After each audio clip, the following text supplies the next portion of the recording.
Hi, this is Jack at the Good Life team, and this is a short talk about some of the lessons learned from our website migration, and hopefully some of the things that we've learned can save you a lot of time and also produce a better result if you are looking at moving from one website to a new website. So the first thing I'm going to say is that planning is important, and what I learned in doing our website plan and working on it was that there were just a ton of details I had not considered in the website migration. And I would recommend that, unless this is something you do all the time, that you hire a professional to help you plan and possibly to help you execute your website migration. Just because there's a lot of considerations like SEO, your links, your content, just everything. There's a ton of detail to manage, and we all are out here running brokerages or selling homes, and that's a lot to try to cram into your already busy schedule and try to figure out and master. So I'd really recommend having a person help you professionally plan your project and execute it. We also did some thinking around preparation, and I took a couple of notes about preparation.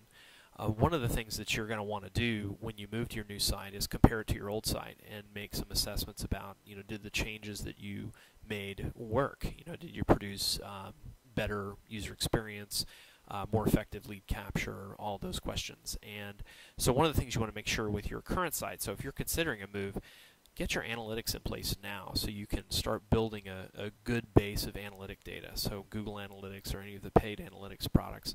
And you want to get definitely a few months worth of data so you have something that's kind of baselined. Here's where you are today versus in the future. And even if you've installed your analytics, it'd be good to check them and make sure that you've got analytics running both on your website and if you're using a third-party IDX, so that you can start to make assessments about what improved after you made the change, or maybe what didn't improve, so you know where you have some work to do. The other part for preparation, specifically to user experiences, we spent some time with some software called Mouseflow, which allows you to record user sessions on your website and actually watch their experience of using the website. And that helped us really think about how we developed the site, what problems we discovered that we might want to fix, and where we had opportunities to really improve our key pages, like our home page, some of our landing pages, our bio pages, in areas that we noticed people were spending time on the site and maybe not able to figure something out, or where we felt like we could offer them more value. So and then the last piece is where we are now, which is where we're in the process of the migration, we're executing, and there's a couple of things there that I think are important and can really help you. One of them is to log all of your changes, and I keep a log book. I happen to use Evernote, so I keep it in Evernote, but you could use anything.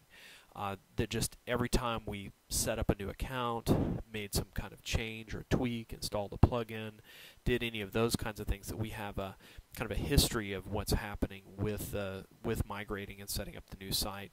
And that way, if things do break, I can go back and figure out, oh, well, here's when we installed the plugin, and here's when this thing started happening, and we have some sort of record to work with. And also just having all the accounts listed and all the plugins and versions, everything, makes it really helpful. We had a site crash recently where having our old notes with all of our list of plugins and versions and all the documentation there was a huge help in restoring the site and getting it running back up again. So, and that brings me to my last piece, which is related to doing a site restore.